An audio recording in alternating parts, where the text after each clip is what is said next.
proposals here really have to be consequential in as far as the kind of promises the president made?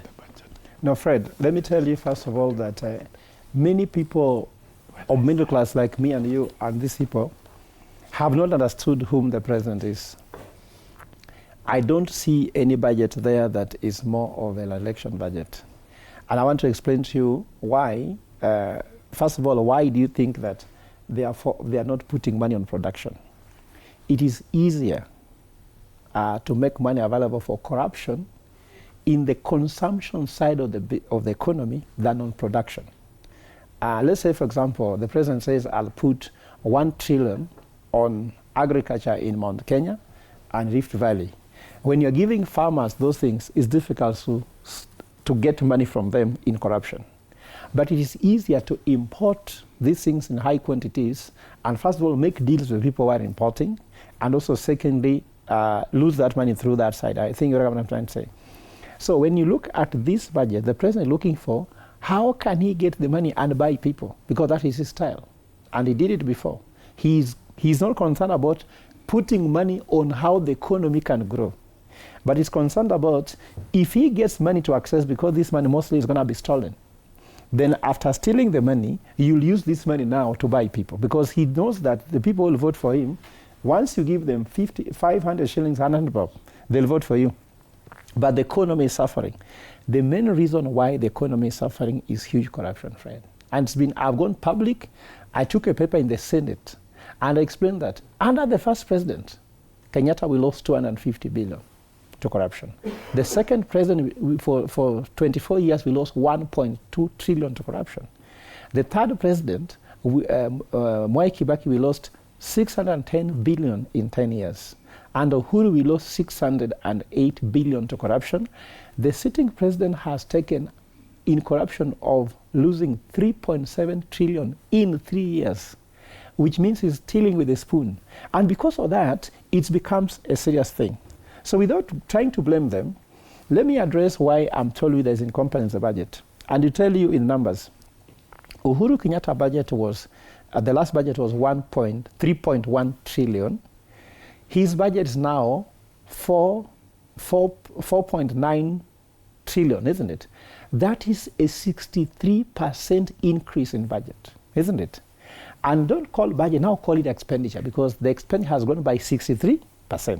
Revenue is growing at 4.8%. Fred, if you are selling a kibanda and your kibanda business, your costs are growing at 63%, while your revenue is growing at 4.8%, are you in business?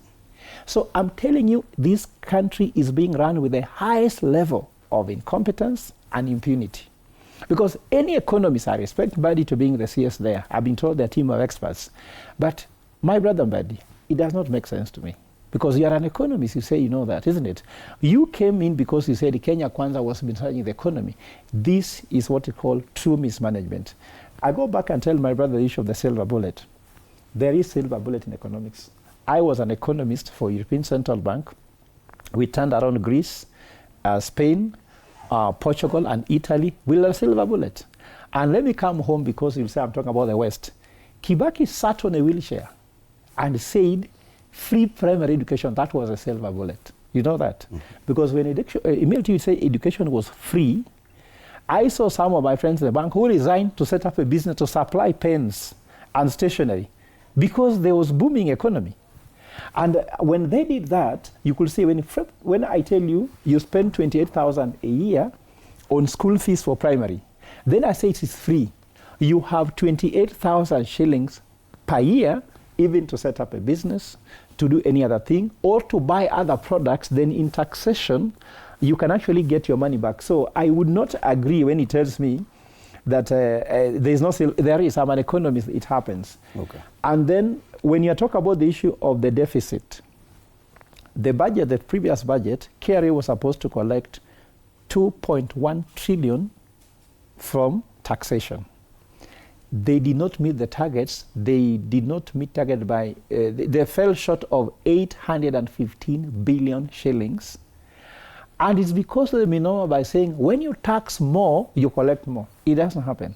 Because the sweet spot in taxation, everybody will pay tax when the taxation is 0%.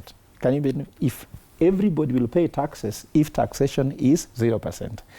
Anytime the taxation goes up, you get me, less people are paying.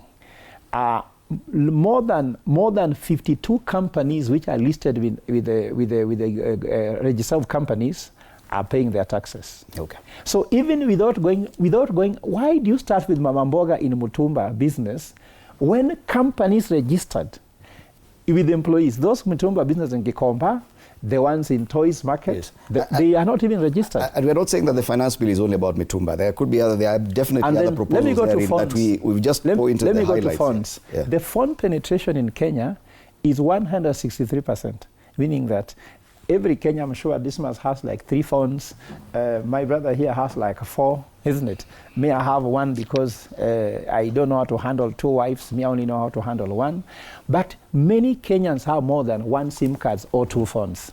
Why are they imposing this one? Because they're looking for how they can get money quickly from people, because every Kenyan, even if you're poor, you have a phone. Okay. So this is about going after where they can get more money for the people for the election. Okay. And not that they are improving the economy.